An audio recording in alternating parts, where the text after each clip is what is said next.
always something. Good morning, crypto warriors, and welcome back to the Gentlemen of Crypto, episode 136. Ooh, yeah. Today is Monday, April 1st, and I'm King. Or today is actually Monday, April 2nd. April Fools. No, I got you, and I'm King. I'm a BigCoin Zay, and we are here to bridge the gap between cryptocurrency and the community Monday through Friday at 10-ish. 10-ish. We're going hard. Going hard. Here. All day, every day. Keep the receipts, people. See who's in the market today. I want you to go, everybody you follow, see who's posting things on Twitter, Daily. Instagram, videos. These are the people who are actually active are the people you want to follow in the next few months when this bull cycle occurs. They probably know a little bit more than the rest. Oh, yeah. A lot of people quiet right now. A lot of quiet folks out there. All right, for the free Bitcoin last week, who won? For the free Bitcoin, Airline Tech. Thanks for your comment. Basically, our comment was, sort of fun and light. It was which exchange will make someone want to either threaten to commit suicide or actually do it. Kind of like the guy. We were on. Because remember the guy, after the OKEx, I saw the video of that too. The video came out on Twitter. Was like, take it. I was like, man, he don't really want to do this. But we said which exchange would do it. They commented Robinhood, maybe because of scaling issues, which that is an actual good reason because even though they just added it, Robinhood, Abra, Cash App, they haven't seen a flood of people come all at one time. They don't know. They all added this service when it was at a manageable rate. But when people start flooding in trying to buy at the same time, we'll see if they have scaling issues and if there is, sort of a mistake made. Say, for instance, somebody says, I want to buy it now, and then they say, well, you got to hold for 4 days, and then processes, $3,000 higher or something like that. So you might have some people that are like, man, I just lost a bunch of money or whatever. So, good comment there, and we'll be sending you that free Bitcoin. There we go. Thanks for that comment. I want to give everybody a shout out to Game Peeper, Jamal, Jay, Tessa, Crypto Q, of course, in the house holding down our Facebook, and moderator here on YouTube, Malik, Ramo, what's going on? What up? Tessa and his meat boss lady. Hello, everybody. Yeah, Jerry and Kevin on Facebook. Thanks for joining. There we go. Getting them in here. People flowing in, as always. Before we get going, kind of talking about the OKEx, it's an interesting article that's out right now. It came out actually, I think, a month or so ago on Medium at first. Now it's on Steam as well. But a guy basically is talking about how the markets are being manipulated by the Ghost Tan cartel, and OKEx was the main one on it because, and I kind of noticed that last week. I like how you put this in the story, and we'll link it to our Twitter and everything. But he was saying basically how on OKEx they said for no, they were quoted as saying for no reason someone sold all their crypto. And he's saying they're part of the invisible cartel trying to manipulate and drop the price. And I agree. We said that too when we saw it. Was like, well, it's kind of random that somebody's made a big sale out the blue. Yeah, and that wick all the way down to 4,800. Sort of obvious. Exactly. People, they are trying to manipulate the price so you will sell. Do not sell. At this point, if you're losing money, you're taking the L anyway. Just hang on. Hang tight. And let's see how the rest of the year plays out. We are still bullish on the year because it can't go anywhere else but up, after another couple thousand. But yeah, definitely. And I think that article, I read it a while back. I think that article is spot on with the actual futures mark where you see futures come in and you see that price actually steady out and decline. However, these other markets can be manipulated because the supply is controlled. That's one thing about Bitcoin. Supply isn't controlled. You don't know how much is out there. And the demand to use it is definitely increasing, even though, a lot of people are selling off now. Tax season isn't over for another 2 weeks. So you got till probably April 17th where you'll start seeing institutional people buying back in. Because regular people taxes like, all right, I got a couple thousand. Right. Institutional taxes is something totally different. So that takes a little minute. And here we go, been saying this for a while. Hold all the people. You just have to hold on. I know it looks ugly. Hold. Oh, With all of that, let's go ahead to one of the top stories of the day. Trading opens on the crypto exchange giant. I can't say this. Can you please say this word? Huobi in South Korea. Now, if you remember, Huobi was initially in China. They shut down because the Chinese are going crazy. They're in Beijing. And China did the whole crypto ban as they always do, going back and forth. So finally they shut down. They plan to already reopen. So they just reopened in South Korea again. This is one of those things. Why would another exchange or same exchange, why would it not just take its chips off the table? Why would it reopen? Because it knows crypto isn't going anywhere in the short term at least. So big news, another exchange. It's huge. It's one of the biggest out there actually. Looks like they support 100 altcoins and trading on 208 markets, 77 Ethereum markets and 98 Bitcoin markets. and 33 USD Tether markets. Tether. We all love Tether, don't we? So what's your thoughts on this? Well, it really just shows that, like you said before, exchanges know that it's not going anywhere, and that most of the countries that are trying to limit exchanges, they're just trying to get their cut regulation-wise and with taxes. So more of the same that we've seen. But yeah, you'll start seeing this a lot more, exchanges shutting down and then coming back. You know what I mean? It's kind of obvious now for people that have watched us. We've told you this for a while. They're not trying to shut them down for good. They just want to rein them in. Yeah, they want to rein them in, make sure they got KYC, AML, and that they get their cut somehow from the tax part of it. So, you know, all the things that makes them become a centralized entity and get hacked, because that's what happens. But pretty much what happens. That's what governments love, you know. And the crazy thing, have we, you know, everybody's talking about the KYC, AML. For those who don't know, that's Know Your Customer Anti-Money Laundering Laws, which is basically was put forth by the United States, and of course everybody's going to follow suit or get smacked down. You know how we play. Oh yeah. But the thing about these laws, you know, it makes you take the social security numbers, everybody, bank information, all this personal information, addresses, photographs, passport, but you have to store it all in one central location. We keep seeing these hacks happen over and over again because we keep doing this. But the thing I like to point out is, you know, internet came about in what, the 90s or whatever? Mm-hmm. Before the internet, people, before we started aggregating all this data, how many terror attacks were happening? Yeah. All right? So they keep saying this is for terrorism and money laundering stuff. They are lying. Yeah. They haven't stopped. Really. You're not going to stop it. You know, really I mean, how far does it go? We're going to go to Minority Report where we can see into the future, and then we know you're going to commit an act and we're going to arrest you ahead of time. Ahead of time, yeah. I mean, is that, you know, that's a whole different type of discussion, right? Dangerous thoughts. Dangerous thoughts, yeah. So how deep are we going to get, right? Mm-hmm. Look, if somebody wants to commit a crime, they're going to commit a crime. Mm-hmm. All right? How long it is very difficult to stop it, right? So it's just kind of crazy that we're putting so much pressure on these exchanges in that way, because that unfortunately is causing them to redirect a lot of their energy and a lot of their resources to places it does need, like, you know, aggregate information instead of customer support and actually making sure the exchange is working the right way and being secure. So or they just give up and sell it like Polonex. Right, yeah. Like, so we can't keep up with it. Hey man, take it. We can have 800 million. It's cool. Yeah, so it's kind of funny. Dwayne Avery said, question, how come all these quote-unquote crypto experts come out with these trends of dates after they happen? I know, right? Yeah. Lunar New Year, tax season. Why don't these experts call it prior? Hindsight is 2020. Well, like I said, we've been saying it for, I don't know how many months. 2 or 3 months, 6 months, really. Yeah. I mean, I've seen the same market happens usually January through April. People pay taxes, people sell off. It's a speculative asset. It's used as a currency in a small amount. However, a lot of people use it just, you know, as speculation. So if you sell it off, you need to pay whatever taxes people feel like they need to pay. This happens all the time. That's why we wanted to make sure people knew this. Lunar New Year. I think one of the reasons too is, I mean, honestly, people are just trying to squeeze their way into the market any way possible. And of course, a lot of people aren't playing fair. You know, they're lying about stuff. Again, that's why you keep receipts, people. But it's all good.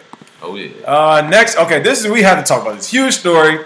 April Fool's Day rundown, nerding out on cryptocurrency pranks and jokes. This was on Cointelegraph by Molly Jane Zuckerman. She does a lot of stories. She does all the stories. She does all the stories, really, yeah. Sometimes, you know, she does a good job, though. She does a good job. So April Fool's. We actually, you know, had a few of our clients hit us up yesterday. Was asking us all types of questions about what's going on in the market.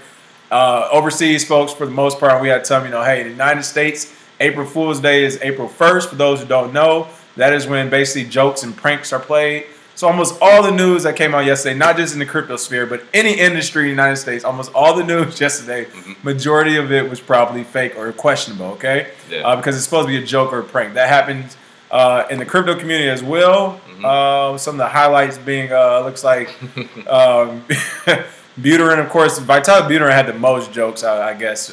People were saying he's giving up Ethereum. Yeah, he's joining Bitcoin Foundation, Bitcoin Core, and all that.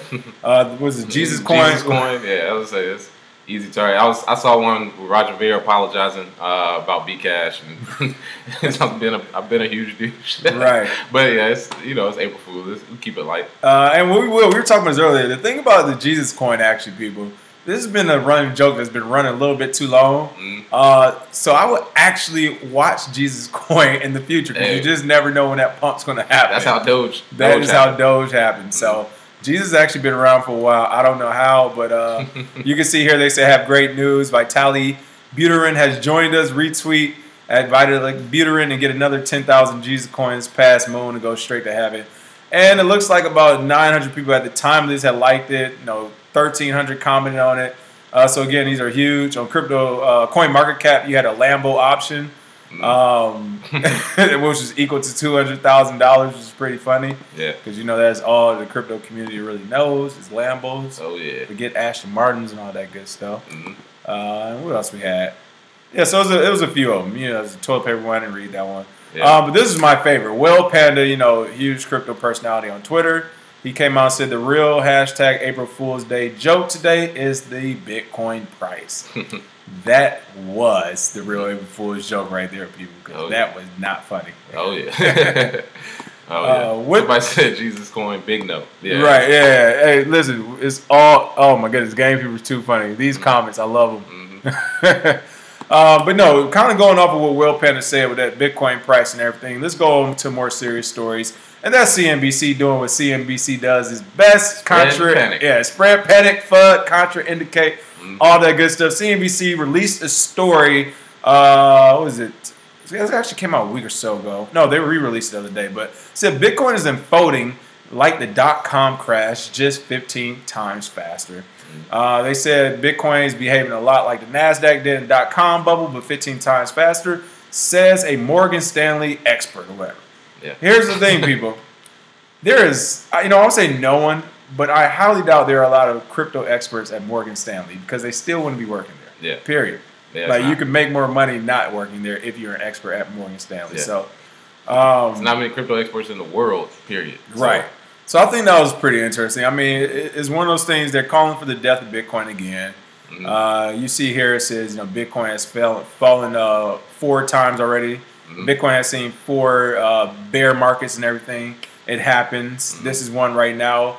The December one, again, people, $20,000 last year, no one expected. Everybody had the price point like $5,000 toward the year end. So technically, we are still on track right now. I think people were saying we weren't going to reach 6,800, 7,000, at least for the Cliff High report last year. He was saying we wouldn't reach 7,000 until February or March of this year. Yeah. So we're actually at Cliff High's prediction right now. He said 6,888. I think that was the exact number. $6,888 by like the middle of March, end of March. He said that last year during like May or June of 2017. Here we are, April 2nd, about $7,000. So the price point is still right. Yeah.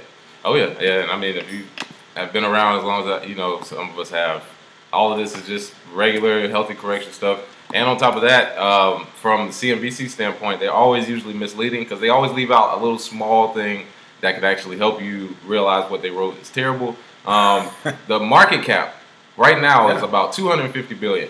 The market cap for the .com bubble when it supposedly crashed was like $7 trillion. Like, we're not even close to, we haven't even got to $1 trillion before, more or less getting there, and then times 7 from that point. That's the real bubble. And I think when people talk about, the cryptocurrency bubble, the price of it, whatever, I think they always, leave out the market cap point because they want to sort of, put that fear in you, like, oh, it's just like before, it's going to crash to the ground, don't get in it. When in reality, you probably want to take a step back before the .com bubble. And when it first rose, they might have had a small blip on the screen, which you see now, which is what's happening now. Because it's so early in Bitcoin, there's no way you could call this the bubble. And no one even knows enough. Like, these people who are talking about don't even know enough. They don't study the tech. They don't look at nothing. All they do is basically look at the price of the day. You know what I mean? And then they just develop their stories and their thoughts pending that. And draw on top of a Coinbase chart. Right. Yeah. You got to love the CNBC charts, by the way. With notepad pencil. Ellie's Had. What's going on? Hello from France. There we go. We got France here. We actually checked out our podcast thing the other day. People, we have folks, the community is growing. We love it. We got Chinese people, France, Denmark, Sweden, Norway. UK is big. Yeah, the UK is huge. Middle East, the Middle East was showing up, so we definitely shout out to the Middle East. So people from all over are talking crypto. Yep. So that is good. A1 Dub said we need to get atomic swaps going soon to dislodge the alts from Bitcoin. Exactly. Having one coin control the price of others is a bit too centralized. So for those who don't know what I mean, A1 Dubs is saying the minute this tech really speeds up, which we hope to happen this year and stuff, and more people really enter the crypto market to stay in it, they won't worry about, Bitcoin says all the time. He said one Bitcoin equals one Bitcoin. When people start worrying about how much a Bitcoin is to the U.S. dollar value worth, then we're moving somewhere. And one of the ways to do that is to have other altcoins, whether they're solid projects or coins you're actually using as a means of currency, that people decide to buy into. So if something does happen to the price of Bitcoin, they say, well, we already know everybody's going to flood to Dogecoin or whatever, right? Yeah. But that's what get some BitBean up in right, get some BitBean in there. So that's what he means by that. So yeah, you're right. I think once that happens, we'll be in a lot better shape. Oh yeah, it's more FUD. More FUD. Now here is some very good news. $200 billion UnitedHealth Group unveils first blockchain foray. What is UnitedHealth Group doing? What's going on here? Well, it looks like a conglomerate of health professionals are getting together to aggregate data on the blockchain so that they can actually have correct data for one, and it's immutable records so that they can always use it. One thing I didn't know reading into the story is that usually 50% of records are incorrect. I had no clue.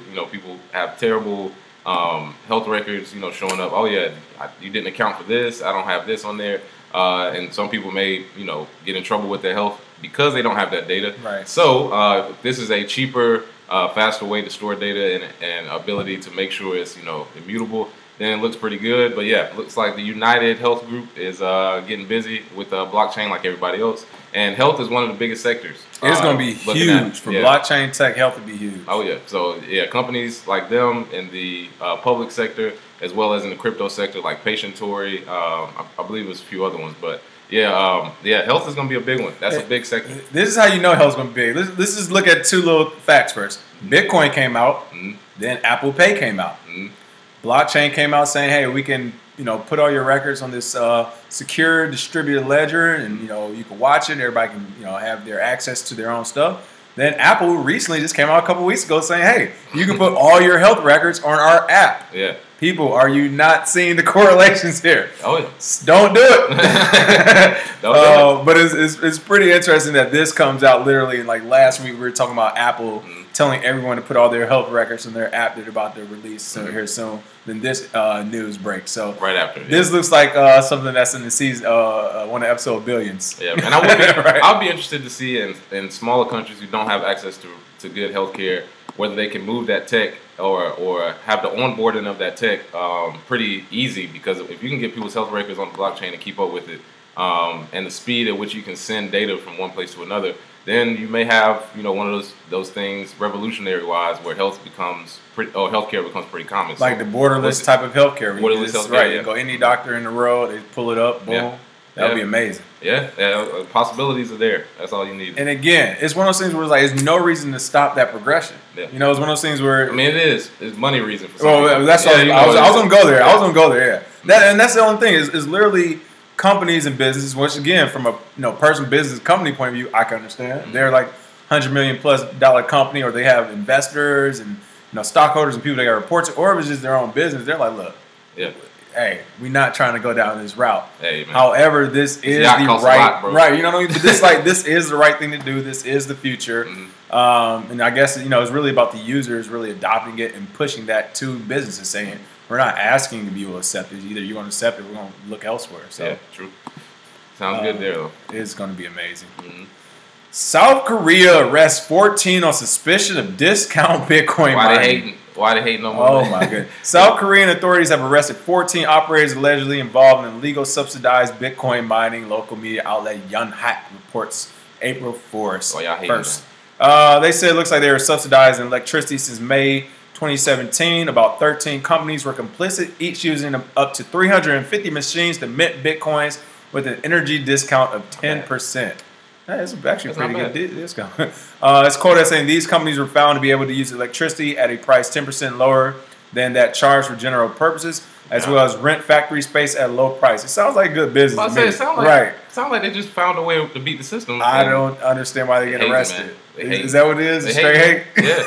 Like I said, we just had a discussion about that with mining in college dorms, and that's a percent discount, but at the same time, you can't. I mean, I guess you could, but you can't make up rules just out of the blue on top of something because somebody beat you, which is hilarious because somebody did. They figured out, hey, they'll rent it out cheaper because they figured Bitcoin will bring them more money.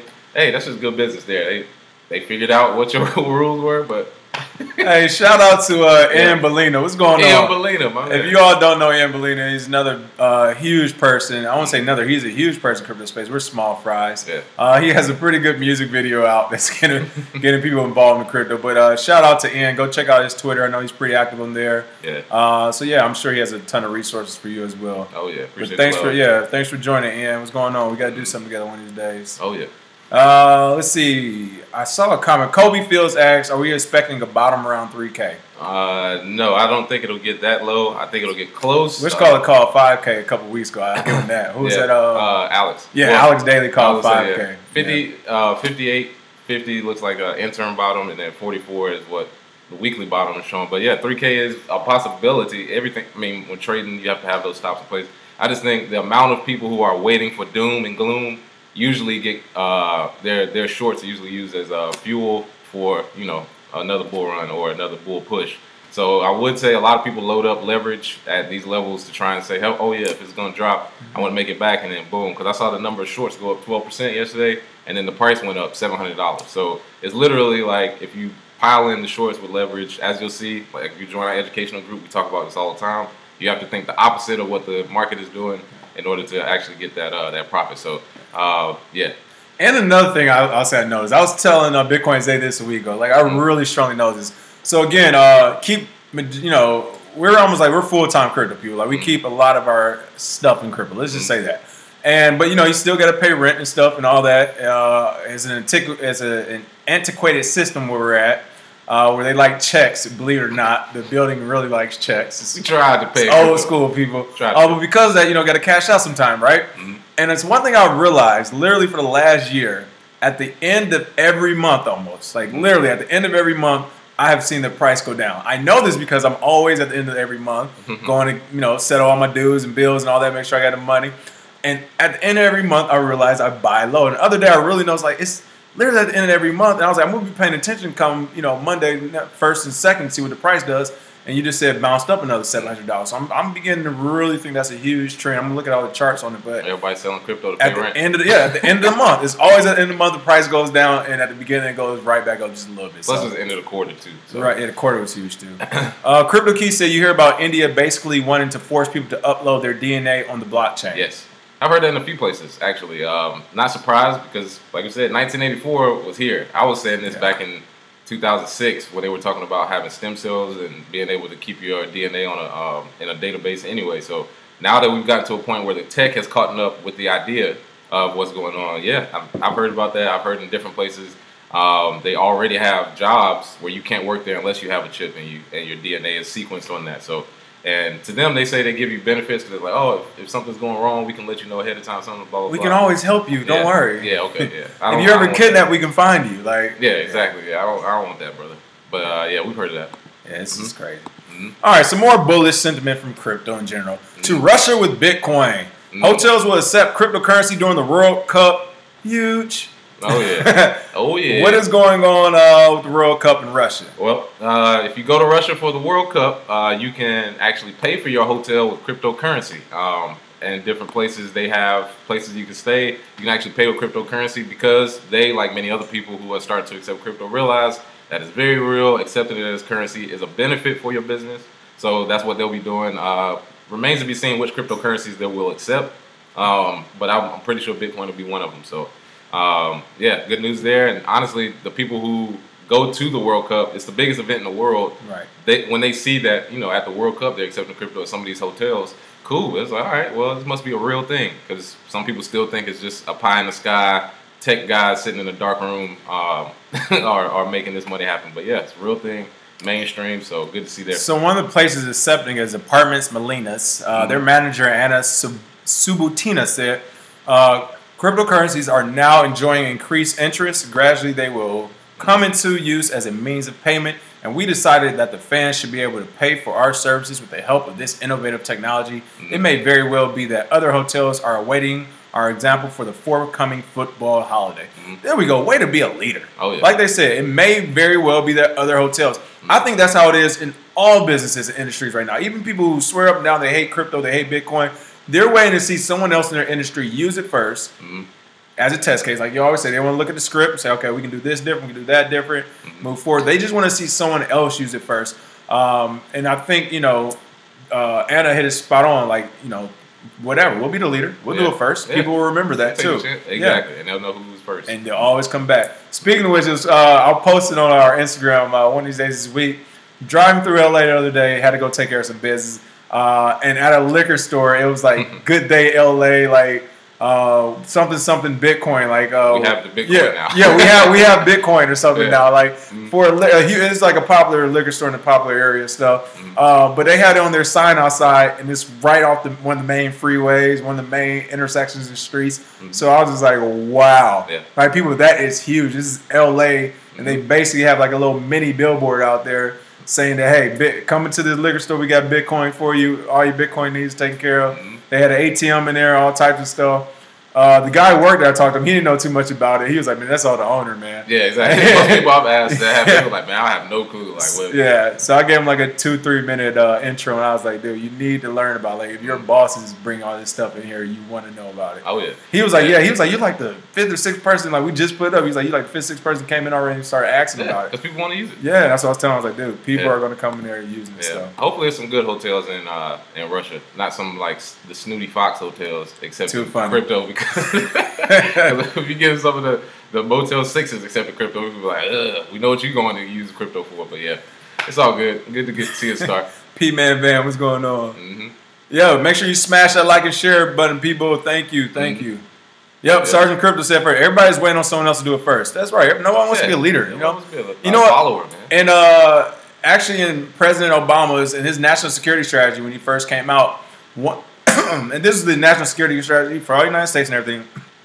One of the main things he said is that our nation is at a lack of leaders. Like, we need more leaders to succeed and continue to be, to progress. Yeah. So it's funny that he said that in national security strategy. Still, there's companies who are saying, "Hey, we're scared to go first." Yeah. All right. Pardon me. Leader. Another adoption story. Bitcoin. Major budget airline AirAsia is developing a cryptocurrency. That's what my grandma calls it, Bitcoin. Is it Bitcoin? How's the Bitcoin going, baby? Popular budget airline AirAsia has confirmed plans to foray into, I can only imagine, that's pretty funny, to foray into the fintech sector with the launch of a proprietary cryptocurrency called Bitcoin. All right, so where's AirAsia doing it? How is this Bitcoin going to work? What's going on? Well, this is encouraging because we take a lot of flights, and one of the things I hate in flights is when you want to get snacks or buy something.